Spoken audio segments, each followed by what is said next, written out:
Se cumplieron 1000 días de la invasión rusa a territorio ucraniano. Mientras tanto, el presidente Vladimir Putin aprobó un nuevo plan nuclear de ataque luego que el presidente Joe Biden de Estados Unidos autorizara a Ucrania a usar misiles estadounidenses para enviarlos a Rusia. Bueno, total es que tenemos mucho que analizar en este tema, en el panorama actual, en esa guerra en Europa. Invité a Beata Boina, profesora de Relaciones Internacionales del TEC de Monterrey, para hablar de este tema. Beata, ¿cómo estás? Muy buenas noches. Muy bien, muchas gracias por la invitación. Buenas noches. 1000 días.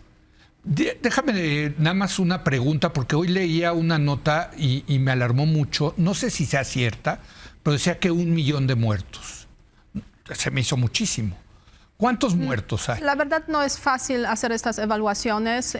La parte ucraniana estima que los que están, digamos, reconocidos, etcétera, hay como alrededor de 20.000, un poco más de 20.000. Ahí está, sí. Más decenas de miles desaparecidos. Okay. Porque no se conoce o se desconoce básicamente lo que está pasando en los territorios ocupados por Rusia, que es 20% del territorio de Ucrania. Sí, pero 1 millón es una cifra, eso no.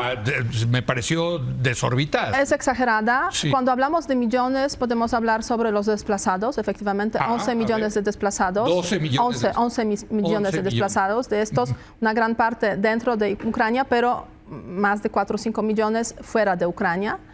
Y cuando hablamos de las pérdidas de las Fuerzas Armadas ucranianas y rusas, pues ahí se estiman también, o sea, se dan diferentes evaluaciones. En caso de Ucrania se habla de 80.000 muertos. 80.000, y pues incluso quizás 100, 200.000 heridos. Sí. Y en caso de Rusia, las cifras son mucho más elevadas. Se habla de entre 200, 400.000 soldados muertos o heridos. Fíjate. Pero a ninguna de las partes revela sus cifras, básicamente, en este sentido. ¿Y qué dirías, Beata, de dónde está esta guerra? ¿Qué ha pasado? ¿Está en un impasse?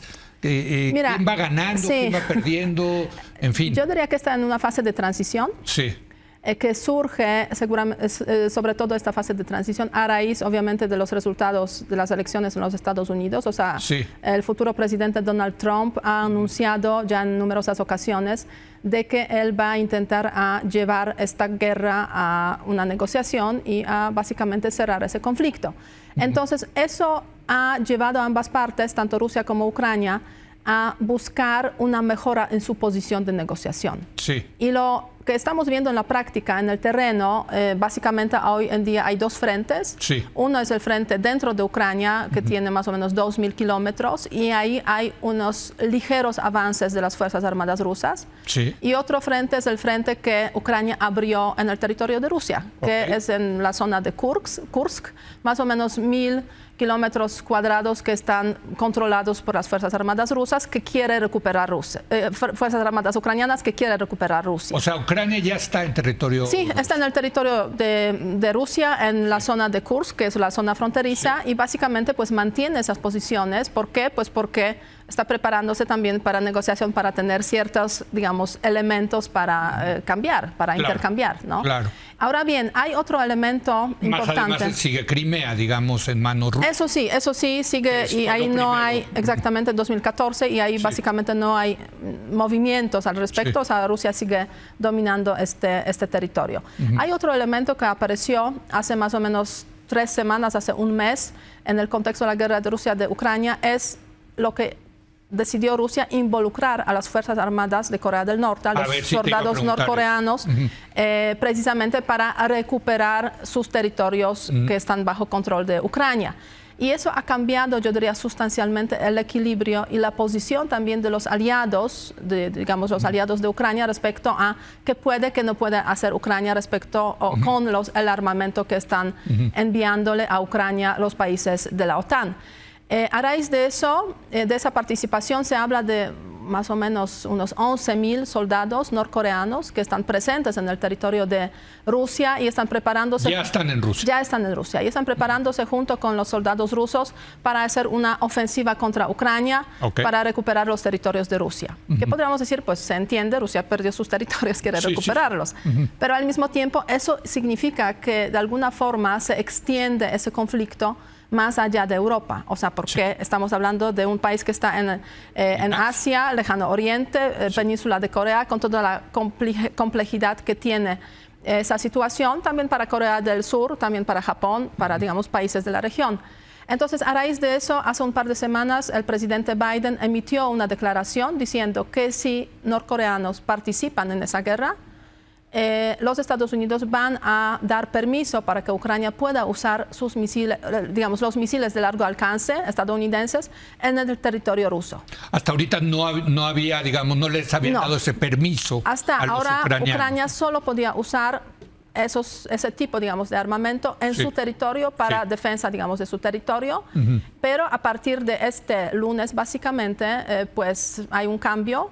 O sea, hace unos días antes, Biden, podríamos decir, dio ese permiso, o sea, trascendió que Biden dio ese permiso. Y este lunes, por primera vez, Ucrania usó los misiles estadounidenses en el territorio de Rusia.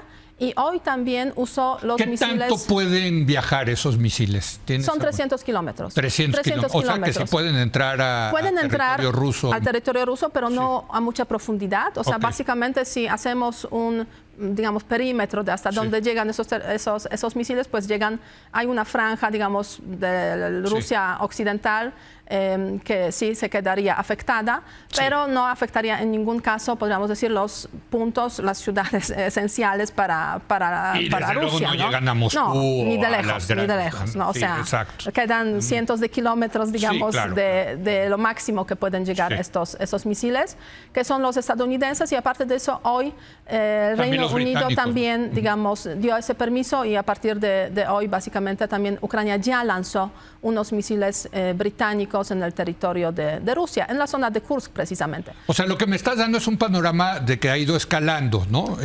Por decisiones de un lado y de otro. Sí, ¿no? ha ido escalando porque, como digo, cada parte está intentando, digamos, tener ese fortalecerse antes de que llegue Trump al poder, y eso, pues sí, efectivamente ha llevado a cierto escalonamiento, podríamos decir, en ese conflicto, pero en lo sustancial no hay cambios. O sea, en lo sustancial quiere decir que el uso por Ucrania de misiles de largo alcance lo que puede hacer es debilitar un tanto, digamos, las capacidades de Rusia para llevar a cabo operaciones en el territorio de Ucrania, en su propio territorio. Tendrá que, digamos, alejarse un poco Rusia en cuanto al armamento, en cuanto a logística, en cuanto a abastecimiento, poco más hacia dentro de Rusia para, pues, estar fuera del alcance de estos misiles de largo alcance, lo cual, pues, cuando eso podemos decir, gastará más, ¿no? La guerra, y gastará más en aprovisionamiento. Porque la verdad, lo sorprendente ha sido lo que han aguantado los ucranianos, ¿no?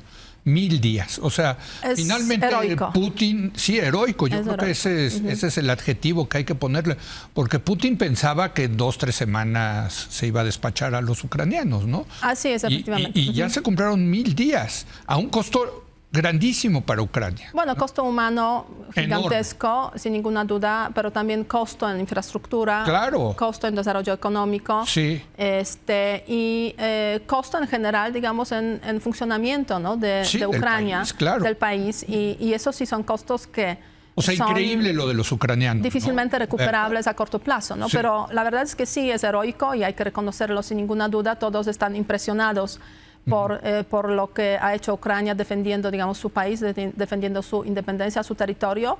Y yo creo que eso es un gran reconocimiento que todos le debemos a Ucrania. Y tengo que decir aquí con claridad de que cuando hablamos de los vecinos de Ucrania, los países que están en su gran mayoría en la Alianza Atlántica, pues la verdad es que todos ellos, gracias a eso de que Ucrania se está defendiendo, han podido prepararse mejor durante esos 1000 días para una eventualidad de que peor, o sea, quiero decir, de que Rusia quiera extender esa guerra a otros países de la región, como Letonia, Estonia, Lituania.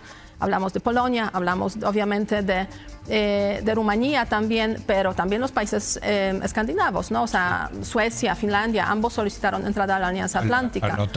Entonces sí, yo he escuchado de los diplomáticos, digamos, de los países de esta región en numerosas ocasiones agradecimiento porque gracias a Ucrania tuvieron tiempo para prepararse mejor para ese empeoramiento en la situación de seguridad en Europa. Déjame hacer una breve pausa, Beata, y vamos a regresar contigo para ver ¿Qué significa la llegada de Trump? Esta declaración de Putin de utilizar o no, siempre anda jugando con el tema nuclear, Sí. ¿no? En fin, yo creo que hay muchas cosas que seguir analizando de estos 1000 días que se cumplen en el conflicto allá en Europa, la invasión rusa a Ucrania. Regresamos.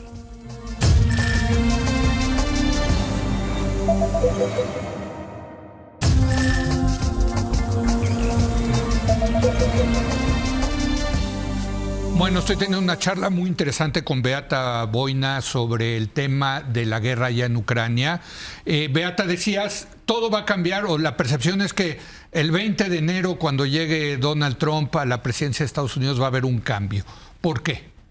Mira, el presidente Donald Trump, siendo candidato en numerosas ocasiones, ha mencionado que, en primer lugar, no le importa tanto la Alianza Atlántica y, en segundo lugar, la guerra de Rusia contra Ucrania debería acabar rápido y que él, incluso antes de llegar al poder, el día 20 de enero, va a lograr probablemente finalizar esa guerra. Entonces, también sabemos de su primer mandato que sus relaciones con Ucrania no fueron de lo mejor. No, tuvo enfrentamiento con Zelensky, claro. Tuvo enfrentamiento a raíz, obviamente, la conversación que en su momento tuvieron a raíz de las solicitudes que le hizo Trump a Zelensky, pero sobre todo a raíz de que ese documento se filtró, digamos, la información es de ese documento. Era y después un tema hubo político, impeachment. era un tema político contra el hijo de Biden en medio de las campañas, ¿no? Así es, y de hecho, pues eso fue la causa del primer juicio político que le hicieron a Donald Trump, ¿no? Entonces, claro, obviamente, eso no ha generado, no es un buen ambiente, digamos. No hay buena química. No hay buena química. Pero la verdad es que podríamos decir que después de ganar las elecciones, el presidente Zelensky fue una de las primeras personas con las que habló Donald Trump y parece que fue una buena conversación, al menos así. Hubo comentarios de esa naturaleza en las cuentas de Twitter del presidente Zelensky, varios comentarios, podríamos decir. Pero sí, se espera de que el presidente Trump, cuando llegue al poder, sí va a intentar de alguna forma cerrar esta guerra, sea mediar por medio de las negociaciones, mediación o negociaciones, o sea por el medio de cortar básicamente ayuda militar a Ucrania, que eso también es lo que se ha anunciado. Esta segunda alternativa lo que significaría sería darle una gran ventaja a Rusia. Sin ninguna duda. Eso sería, digamos, la consecuencia. Yo creo que obviamente más bien va a ir hacia la, digamos, mediación, una negociación-mediación. Vamos a ver qué formato puede tener ese tipo, digamos, de arreglo. Sabemos que ha hablado también con Putin, aunque Kremlin lo denegó, pero sí probablemente hubo esa conversación. Y ya están como empezando a circular como las primeras ideas de cómo podría ser el arreglo, ¿no? Que básicamente se trataría de congelar ese conflicto en las fronteras que conocemos hoy en día, o sea, 20% del territorio de Ucrania pues se quedaría bajo control de Rusia, al mismo tiempo establecimiento de una especie de misión, digamos, militar con los países, con la participación de los países europeos, de la Alianza Atlántica. A eso habría que sumar la entrada de Ucrania en la Unión Europea rápida.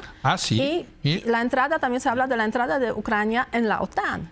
Fíjate. Algunos hablan de bastante rápido, otros que habría que esperar 10, 20 años para eso. ¿Pero tú crees que aceptaría eso Putin? Bueno, eso ya es un gran signo de interrogación. Digo, porque entiendo, se quedaría con el 20% de Ucrania, que no es poca cosa. Sí, ¿no? La verdad es que yo diría, pues sería como una especie de congelación de conflicto, sin ninguna duda.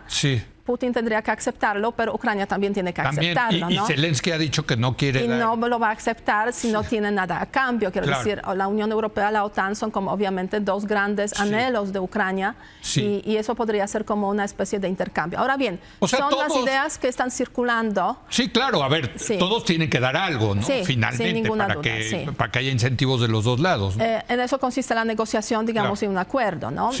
Ahora bien, son ideas que están circulando, pero la verdad es que hasta ahora no hemos escuchado una declaración muy clara de parte del presidente electo Trump al respecto. Y yo creo que hasta que no lo escuchemos, pues la verdad es que es muy difícil saber hacia dónde va a ir el tema de la guerra de Rusia contra Ucrania y las propuestas concretas. Los personajes que fueron nombrados para los principales puestos en temas de política, seguridad, política exterior, pues la verdad es que nos hablan de personas que son bastante sensibles con el tema de Ucrania, al menos algunas de ellas, como Marco Rubio, por ejemplo, como secretario de Estado, Tim Walz también como asesor en temas de seguridad. Entonces, bueno, podemos tener ciertas dudas sobre el secretario de Defensa, Pete Hegseth, pero bueno, al final, pues, vamos a ver, digamos, qué sale de toda esa constelación de personajes. Déjame preguntarte de la amenaza de Putin de utilizar armas nucleares. No suena una amenaza creíble, pero pues te lo pregunto. Sí. ¿No? Pues digo, porque es el Armagedón, ¿no? Sí, en caso de que se cumpliera sería un Armagedón sin ninguna duda. Exacto, ¿no? Ahora bien, si vemos esos 1000 días de guerra, básicamente Putin, Rusia en general han usado más de 200 veces ya la amenaza nuclear en diferentes formatos. 200 veces, imagínate. Sí. Ahora bien, en los últimos días, pues básicamente Putin firmó un ajuste en la doctrina nuclear rusa, incluyendo, podríamos decir, entre las causas de posible uso de armas nucleares, el uso de misiles de largo alcance por los países que son miembros de la OTAN, pero que son sobre todo, que poseen armas nucleares, aunque sea uso de armas convencionales, ¿no? O sea, podríamos decir, se ha ampliado el listado de las causas por las cuales Rusia puede usar las armas nucleares, ajustándolo básicamente a precisamente misiles de largo alcance de producción estadounidense o británica o francesa que están usando ya los ucranianos. ¿Qué significa eso en la práctica? O sea, ¿hay un cambio esencial o no? Y en general, los que realmente observan los temas, digamos, de la doctrina nuclear y los temas militares nucleares, pues dicen que no es un cambio grande, que no hay que preocuparse tanto. Obviamente, cualquier cambio en el tema nuclear, pues es signo de inquietud, signo de preocupación, pero en principio no debemos considerarlo como un cambio esencial, sustancial en la doctrina nuclear rusa.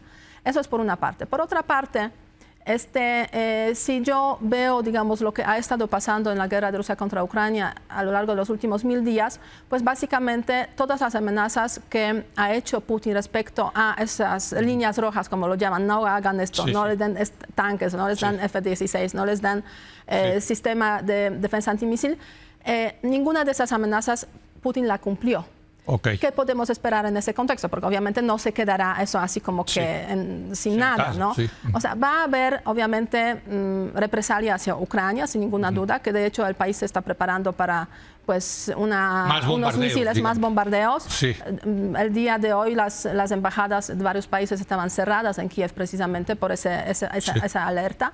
Va a haber represalia seguramente y acciones de sabotaje en los países vecinos, países de la OTAN, que ya sabemos, ya conocemos que Rusia pues, está haciendo ese tipo de acciones, que son daños a la infraestructura sensible, por ejemplo, daños a veces incendios sin causa que surgen de repente en Polonia, en Reino Unido. Sí, digo, porque tú eres polaca. Sí, ¿no? Eso pasa en Polonia. Déjame, me queda un minuto y sí te quiero hacer la pregunta personal. ¿Cómo te sientes tú como polaca en todo este conflicto que ya dura mil días? Porque pues Polonia está ahí junto a Ucrania. Sí, está al lado, sí. ¿Sí, no? ¿Cómo te sientes? Mira, es una triste realidad que hemos llegado después de la caída del comunismo y de un desarrollo excepcional que han tenido los países de Europa Central y Oriental. Increíble a esa situación de la guerra al lado, que se puede extender a nuestra región. Y la respuesta básicamente de toda la sociedad, de los partidos políticos, independientemente de las opciones políticas, etcétera, es pues hay que fortalecerse. Y es a raíz de eso que Polonia pues ha llevado un proceso fuerte de militarización. El gasto en defensa llega a 4.3%, lo cual es muchísimo, ¿no? Incluso en el contexto de la OTAN. Y a mí personalmente, yo digo, cada uno tiene su papel en esta vida y en este mundo, y llego a la conclusión de que mi papel es hablar de este tema en esa región, que es una región básicamente prorrusa. Y es preocupante eso, que no ven a Ucrania o siguen sin ver a Ucrania en muchas ocasiones como un país que pues le podría pasar eso a México, ¿no? Claro. Lo que está pasando a Ucrania ahora en ese contexto. Entonces sí, me preocupa, pero bueno, como digo, cada uno tiene su papel en ese contexto. No, porque yo sí creo, he hablado con muchos amigos míos europeos, desde españoles, portugueses hasta polacos, o sea, en todo el territorio europeo, y sí ha cambiado la guerra en Ucrania, un sentimiento en Europa de sentirse ya no tan seguros como antes. No, eso sin ninguna duda. Sin ninguna duda. O sea, en toda Europa, ¿no? O sea, toda Europa, en Francia, en Italia, a pesar de que en Portugal, en España, pues seguramente no tienen tanto temor de que tengan una guerra en su territorio, pero a ellos también les afecta, ¿no? En muchos sentidos. Y a nosotros que estamos al lado, nos afecta muchísimo y se siente más. Y se ve.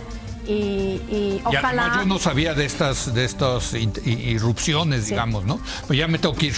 Gracias, Beata, gracias por venir. Gracias de verdad y gracias a usted por habernos acompañado. Muy buenas noches.